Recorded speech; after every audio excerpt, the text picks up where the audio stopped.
Hirap pa rin daw sa pagbangon ng mga residente sa lalawigan ng Quezon na sinalanta ng bagyong Aghon. Kaya nanawagan sila ng tulong mula sa gobyerno. Ang detalye sa live report ni Denise Abante ng GMA Regional TV, Balitang Southern Tagalog. Denise.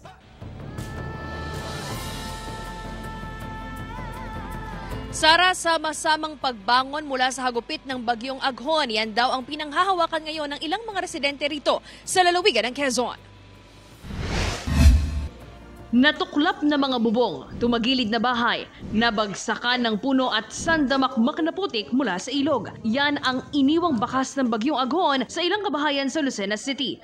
Dito sa Barangay Cota, Lucena City, nasa mahigit 24,000 mga residente ang apektado ng malawakang pagbaha dulot ng bagyong Aghon. Sa kauna-unahang pagkakataon, umapaw itong ilog ng Dumakaa kaya pumasok sa ilang kabahayan ng tubig na naging sanhi ng pagbaha dito sa Purok Matahimik Isla. Ang residenteng si Aling Linda, iniinda ang sugat sa paa matapos makaapak ng bubog sa kasagsagan ng hagupit ng bagyo. Ang suot niyang damit mula pa raw noong Sabado. Wala na kasi siyang maipamalit dahil lahat ng gamit nalubog sa tubig. Ay, sobrang hirap po talagang ayaw ko na halos po. Gusto ko nang mamatay na hindi ko na maranasan ng paghihirap ng gagawin ko po yan.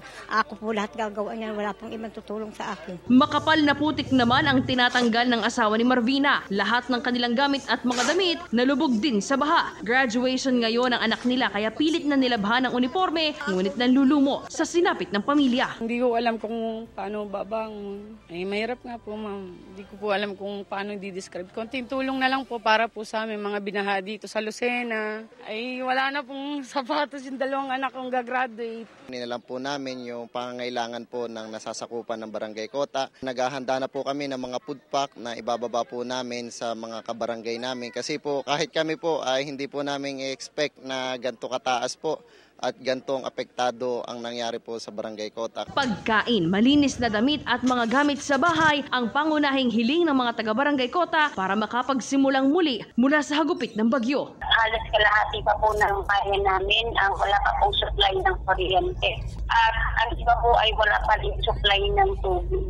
Ang amin pong infrastructure, gaya po ng mga eskwelahan, hanggang ngayon po ay nililinis pa po at hindi pa po pwedeng gamitin. Kaya nagpapatuloy pa po ang aming quick response operation. Namahagi rin ng GMA Kapuso Foundation ang food packs sa mga residente sa Barangay Cota. Malaking tulong na raw ito para sa kanila na nawalan dahil sa malawakang pagbaha. Tuloy-tuloy din ang pamamahagi ng ayuda ng Lucena City sa mga apektadong residente. Ganito rin ang sitwasyon sa Mauban, Quezon. Ilang kabahayan at mga bangkang pangisda ang nasira sa pananalasa ng bagyong Aghon sa lugar. Sa Barangay Daungan pa lang, nasa mahigit 4,000 residente sa lugar ang apektado ng bagyo. Pero laking pasalamat dahil naialis na sa pampang ng Sitio Baling-Balingan ang sumadsad na barge sa kasagsagan ng bagyo noong linggo. Isinailalim na sa state of calamity ang Lucena City at Mauban, kabilang na ang ilan pang lugar sa una at ikalawang distrito ng Quezon dahil sa matinding epekto ng bagyong Aghon. Halos humupa na rin daw ang mga naitalang pagbaha sa iba't ibang lugar sa probinsya.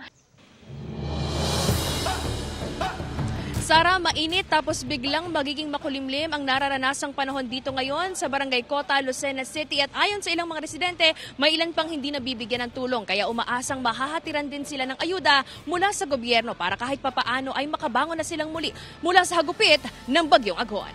Yan muna latest mula rito sa Quezon, balik sa inyo. Maraming salamat Denise Abante ng GMA Regional TV, Balitang Southern Tagalog.